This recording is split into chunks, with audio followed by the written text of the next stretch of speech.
u vaqtda Əlishning podshohligi xuddi qo'llariga chiroq elib, to'yi bo'lgan yigitning oldiga chiqqan 10 qiz qo'ldashga o'xshaydi.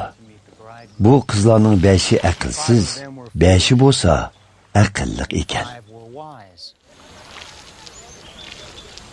Aqlsiz qizlar chiroqlarini olgan bo'lsa-mu, yeniga yog' elib olmabdi.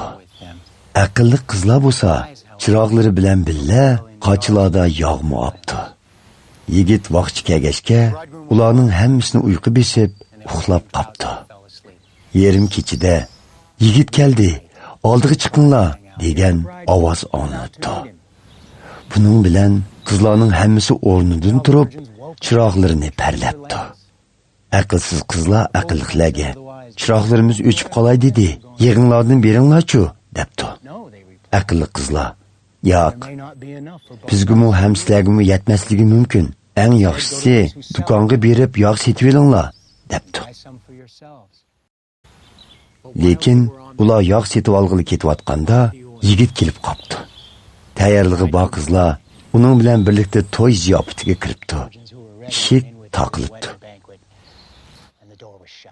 Keyin yilqi qizlar qaytib kelib, "Taqsir, ishni ichib eting", debdi.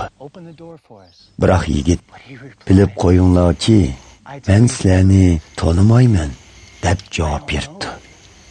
Hazrati Ayso yana mundoq dedi: "Shuning uchun sagak bo'linglar.